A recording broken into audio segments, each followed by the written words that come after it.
There's one. There's one. It's a good one. It's a good one. Dude, it's a big one. Good morning, guys. It's Dan right back at you again with another episode of 302 Fishing.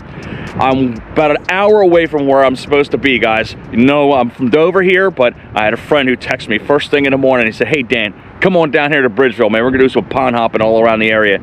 So I said, absolutely, because I haven't seen this guy in God knows how long. He's a long-time friend of mine for well over 20 years. So I popped down here to Bridgeville with Kevin. That's who's going to be fishing with me today. We are in the Seaford area right now. So the pond that's right behind us, that's Hearn's Pond. It's a public pond, so I don't care if I give the name out because everybody and their mother comes here and fishes. We have no clue what we're going to get into today. I mean, we could be fishing for bass today. We could be fishing for crappie. We could be fishing for white perch. We don't know. We're just going to figure out what the pattern is. But before we get into this video, guys, if you haven't already done so, hit that subscribe button, click that notification bell. That way you're informed of all of our future episodes. Give us a thumbs up if you like this episode. Of course, drop a comment below. And if you haven't already done so, you can follow us on Instagram at 302 Fishing. We're going to grab a whole bunch of baits.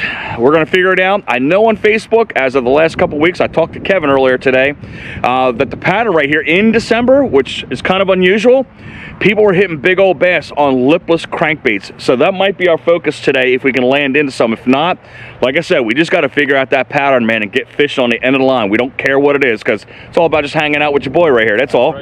So let's get to it, guys. Give us a couple seconds. We'll wrap things on. Hopefully we get lucky and one of us catches a big old fat green bean bag today. All right, we're going to start off right now, guys. There's a nice looking spillway that's over here right now, so we're going to get back out with that EPF swim that you saw a couple episodes ago.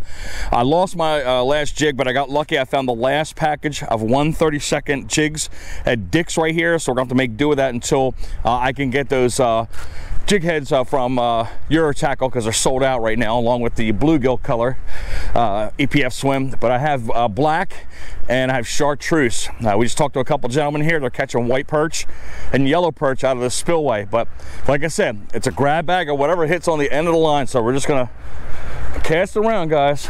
It's all about the tug. It's all that matters today. We got a steep little hill here we got to go down. And during the summer, guys, this is a very popular spot. I've been here a few times before, probably over a year ago. But parents like to bring their kids around here and stuff like that. But this is all brand new right here. We had some hurricanes that came through and stuff like that and just ruined some of these waterways, and they had to rebuild up all these spillways and everything else like that. So we got some, looks like reasonably clear water here. Yep, and let's see if we got anything scattering around here. I don't see any fish scattering around right now, so we might have to cast out in the middle, see what's out there, see what's surrounding the current over here.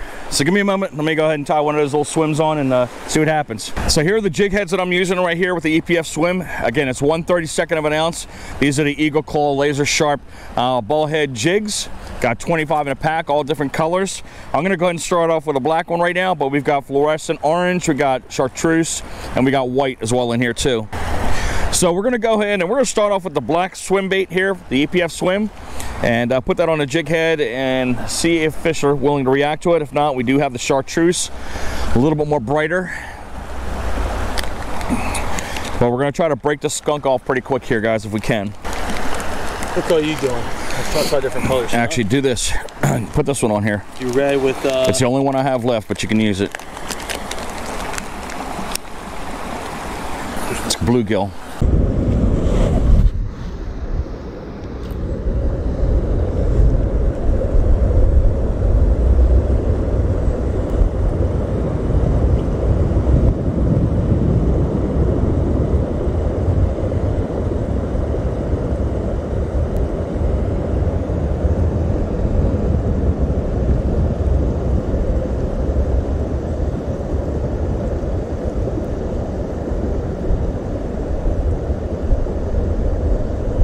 There's one. Got one? All right. You got a fish on? Yeah. Kevin's got one on, guys. Putting up a good fight with him. It's a bass. Oh, there you go. All right. Kevin's got the skunk knocked off, man. A little bass off the swim bait. I don't want to flip him. Come over here. He's reeling it in like he's got a 5-pounder on there, man. Let's land this thing. There you go. Told you, man. EPF swim, man. It's a regular fish magnet. No way, dude. Check that out. Little guy. Thanks. All right. I'm on the board. You're not bluegill one man's car. Nice little guy. He's got some spots on him.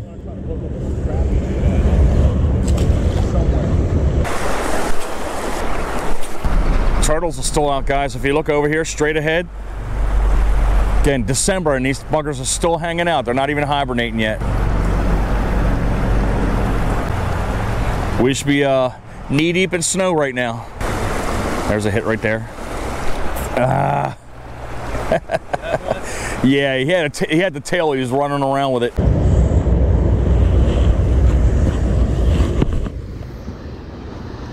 Here you go, Dan. Want some live bait? Huh? Some dead bait? What is that? Shad? Transition to jerk bait here soon. Yeah. You want to go try that? See if we can get that bridge, you think? Yeah, let's do that, man, for a split second. All right, so the snap. That was the snap of death right there. Yep. So he broke off his jig on this log here for the second time. But we're going to walk over to that bridge right over there. We're going to see if anything's hanging around there. If we don't get anything, we're going to go ahead and possibly throw a couple bombs up in the pond up here and then move along. We don't want to spend a lot of time on each pond here. We're going to make sure we cover a lot of ground today. All right, so Kevin's got the wheel again. We got the map over here. We're just going to literally just look at the satellite here on Google Maps, and we're just going to go ahead and try to find some bodies of water. We found one that might be of interest to us, so we're going to travel down the road about 10 minutes. So give us a couple seconds. We'll get over there and see if we're able to fish it. All right, so we found this pond that's right in front of me right here, right above there. See it? That's off of Google Maps. He and I have never been to this body of water, so I'm just going to be gung-ho. I'm going to chuck out the lipless crankbait and just tear it up. And then if nothing works, we'll slow it down and get probably some plastic out here. No signs of nothing, guys, so it looks like we're good so far. We found 2 culvert pipes. One's right here, and one's right where Kevin's going on right over here. Looks kind of shallowish right in front of us, but we're going to cast way out there and see what happens. He said there's life in here. Yep, I see a whole bunch of minnows here too, guys. So that's good. If the minnows are up close, you know something else has got to be near the shore.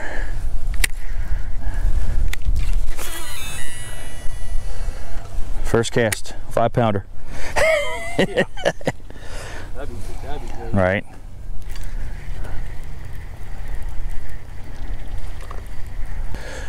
Kevin, what are you going with over there, buddy? All right, he's going to do chatterbait, and we'll just see which one hits the fish the most here, if we have any in this pond. Again, looks kind of lowish. You can see right below the weed lines, you can see that little bit of shoreline showing. So, and of course right here, if you can look right in front of us. All right, man. Look at that big old fox out there. See it, guys? That's a huge fox out there. Man, that was a dark fox. Look at him, man. That thing is huge. Hopefully you guys saw that if I can zoom it in. Look like a chupacabra to me.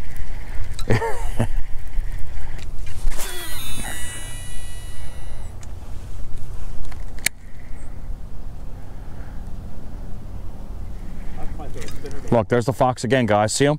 Straight ahead. He's bouncing around. He heard us. I might throw a spinnerbait on.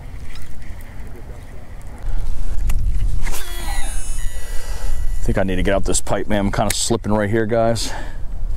So all I need to do is land a fish and just slide into a little split there. Got all kinds of wildlife, man. There's literally an eagle that's flying up behind the trees as well. Maybe the eagle's coming to get that fox. Look at the deer, guys. Kevin, look at the deer, the doe. Yeah. See him? Man, where the hell's this wildlife coming from? 2 foxes, a doe just ran in there, and there's a bald eagle flying right behind these trees, guys. It's insane. Gotta love slower, lower Delaware. Done. Got my fill. There's dinner. 2 5-pounders back to back. There's another 5. Where? Yeah, look at him, man. There's another one. That's a big one. There's some big old fox, guys. That's gotta be wow. That's gotta be their fish here. So I'm kind of grabbing the bottom here with my lipless crankbait here. He is going to put a spinnerbait out there and see if that works. Again, we're just trying to see what the fish will be willing to bite on today. But again, we got a shallowish kind of pond right here, so we haven't seen anything other than those minnows in here. That's not to say that there aren't any bass in here. I'm making the switch over to a spinnerbait here.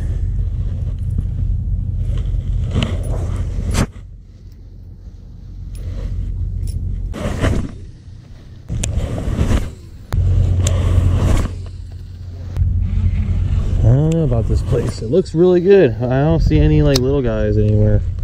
I don't see any bait fish besides the minnows we saw when we first got here. I might try that corner down there.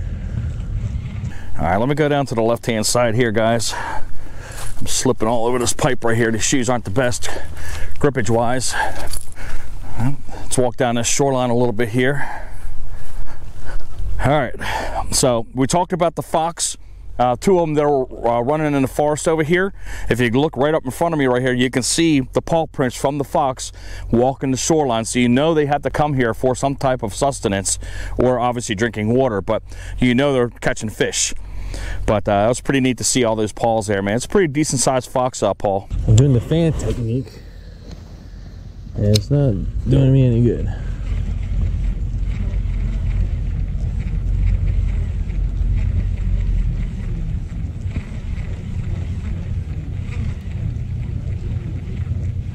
There's one. It's a good one. Kevin's on across the way, guys. It's a good one. Dude, it's a big one. It's a decent one. It's a 3-pounder at least, maybe. Yeah. It might be a 4-pounder. That's a chunk. I can see here, it's a chunk, man. It's fat as hell. Are you filming? Yeah. All right, good job, man. Man, he's freaking chunky, dude. Dude, he's chunk. Woo! Oh, man. Oh, man. He's stuck on there. There we go. Dude, look at that fish. You want me to weigh him? Man. Nice fish, dude. Let's go for the release here.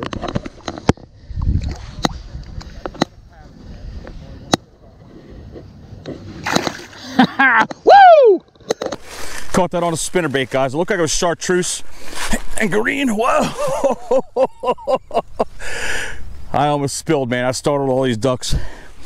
That was horrible, guys, what I just did right there. There you go. We got deer tracks right here. But great job, Kevin. Great job over there. All right, so we got one on spinnerbait. That's not a pattern yet. I mean, that's only one fish on one bait. But that's good, man. It took us a while. That was about an hour to that fish right there. So he's got me 2-0 right now. All right, so I'm gonna throw a couple more with this. Again, it seems like they wanted a slower pace because I've been throwing the lipless crankbait around. So once I get done here, I'm gonna walk over to the truck and I'm gonna throw a Zinger on, slow it down. We'll put it on our spinning combination. And there's a fish right there, guys. It was on the drop, guys. It was literally on the drop. No joke. Holy crap, yes. It was on the drop, guys. Yes. As I was talking to you, the bait was bouncing on the bottom and I felt a pull. I'm like, what in the hell? There you go. That was insane. That's a nice little chunk, guys. Probably about 2.5, 2 pounds, right around that range. That was weird. Back-to-back fish, guys. Wow. Just as I was talking about switching baits up. But look at how fat that fish is, guys. There was tons and tons of minnows over there, so that's why they're all fat like that. Let's get a quick weight there. Yeah, really, for doing nothing. All right, guys, we're all zeroed out there. Lip her up and see what we got going here. Not too bad, 2 pounds, 12 ounces. That's a respectable fish right there. Kevin's looks like his was a little bit bigger, almost near 3 pounds. But pretty little fish, guys, on an unusual catch. Let's get her going, and she's gone. There she goes. I was sitting there talking and my rod's going like this, just bouncing around, and it picked up on it. It was already on the bottom. It was just sitting, like I was sitting there when I was talking, and my hand must have been moving like this, and he must have picked it up. Those are some nice sized fish for being in here. Yeah, it was healthy. Yes.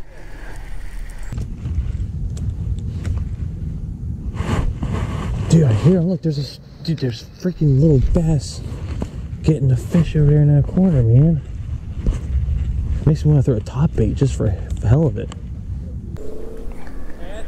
I'm glad you found this, man. It's a good spot. Yeah, good call, Kevin, man. Nice Google Maps find. Hey, we're at Woodland Beach. What's that? Yeah, we're at Woodland Beach. We're fishing with twigs and yarn. I'm so glad we didn't get skunked, both of us. I bet you barely anybody fishes on this pond. I keep seeing these swirls up by the bank.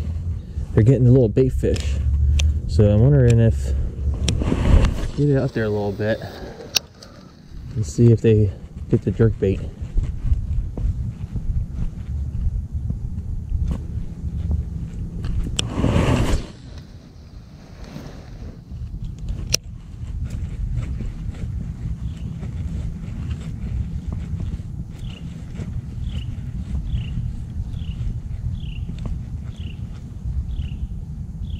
At bottom again?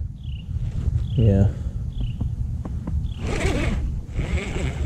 Oh, I got one on. No sh. Look at. Where's Dan at? That's awesome, man. Look at that. And look, I got a spider on the hook too. Look at that. I caught a spider and everything. That's cool. Oh, little guy, please don't jump on me. Thank you.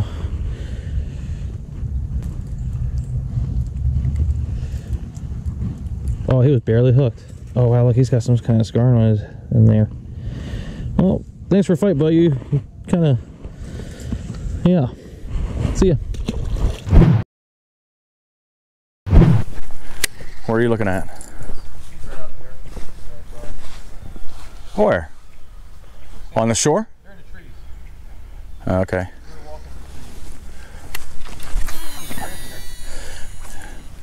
There's fish scattering off over here too. There's some people over there. Oh, okay, across there. Yep.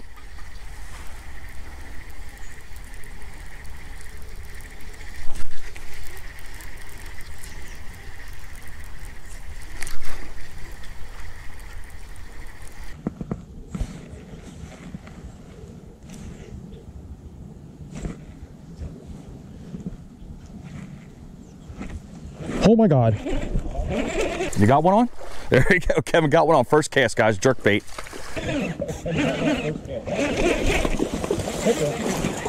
Oh, I didn't get my damn pliers. I got mine on me, bud. All right, man. We got a chain pickerel, guys. Multi-species episode. Not too bad. About a pound, guys. All right. Might have to get the fire tiger out, bud. Maybe. Put it down, put the tail on. There you go. These fish are so dangerous. I don't like messing with them at all. They're worse than little bass. All right, Kevin caught a nice little slime rocket right here. But about a pound. Caught it on this nice little jerk bait. It looks like a rapala of some sort, but got a good looking rattle on it. Let's get that fish on the way. And she's gone. I got a jerk bait on here that I'm going to try out. It's kind of a small profile right now. This is the ripstop. Kevin's on again, guys. Were you on again? I saw him come up ahead. I think this thing's loaded with chain pickerel, guys, but that's okay. That's still fish. But I've got the ripstop number 9. I don't know what the color is, but any of the baits that we have right here, it's going to be down in the description field below. We're getting some good reactions right off the bat on this second pond that we're on right now. So we're going to get this bite on. I think it's going to be loaded with chain pickerel because Kevin's getting multiple hits over here off the jerk bait, and it's kind of shallowish here. I got to start building up my fish here, guys. I only got one. He's got, what, 4? 3. But I'm glad we have fish on the end of the line, guys. That was just the main deal here today, because it's been give or take here these past few weeks. I mean, the people who are catching those big ones on the lipless crankbaits were casting forever, and that was the only fish they caught for the day. I did see one of my friends here. I'm going to give him a shout out, Danny Kimball. That dude catches some massive catfish. We're going to try to get linked up with him. But he had an awesome day. One of my favorite ponds. I have not done an episode on, but it reminds me of my dad and our childhood pond, my childhood pond I went with him on in his bass club way back when. But I am using a bait that is a non-confidence bait for me. I don't use the jerk bait a lot. Obviously, you see me use it with the striper, which I have a lot of confidence with, but very few bass caught on the jerk bait right here. So we're gonna try to get one on here. Ooh. Dan's trimming trees over here for free. You like that one? Almost ripped the whole damn tree out of the ground there, guys. I can't throw overhead because I got this big old branch above my head here. Oh, there's a fish right there, guys. A little pickerel. Oh, it came off. There's a pickerel about that long, guys. We went to multiple ponds today. It was kind of slow, but hey, Kevin, thank you very much for inviting me down to your land. Anytime, lower, slower, lower, whatever you want to call it, Delaware. I mean, time does stand still down here. No joke, guys. And the bite. Hardly anybody on any of the body, the waters that we were at, nobody bothered us. Nope. But we produced, even though I only caught one, so my man put the clinic on here and got me with a few fish, so we'll give him that one, guys. But 2 pounds, 12 ounces, man, I'm happy with that one, man. That was a nice little fatty. Yep. His 3-pounder, and then a couple chain pickerel on the end of the line. There was really no set pattern going on. That lipless crankbait bite, that was just purely by accident, guys. I'm not even kidding you. I didn't even have to work for that one. But he got the spinnerbait bite going on that first one. And then the actual true kind of pattern was the jerkbait action. And that's when those chain pickerels started picking up. So Kevin popped up on one. We showed it to you once or twice. I think you had one. And of course I had a couple swipes. Almost had one in and it broke free, but that doesn't count. You know that. It's got to touch land. So great job for kicking my rear end there, Kevin. I had a ball coming down here. So we're going to have a couple more episodes with this guy right here, man, because he does have a boat, and we're going to get out on that bay and hopefully that ocean if he can get his fuel problems fixed. But again, I appreciate you, Kevin. If you haven't already done so, guys, please click that subscribe button, hit that notification bell, that way you're informed of all of our episodes. Give us a thumbs up if you liked it. Come on, man. Kevin, man, got to give a shout out, man, if the guy kicks the guy's butt who actually runs the YouTube channel. But and of course, visit us on Instagram at 302 Fishing. There are some great episodes over on here on the right-hand side, guys, so go ahead and delve into our playlist. We're going to get up the road so you can get back home to his lovely lady. And as always, guys, fish on.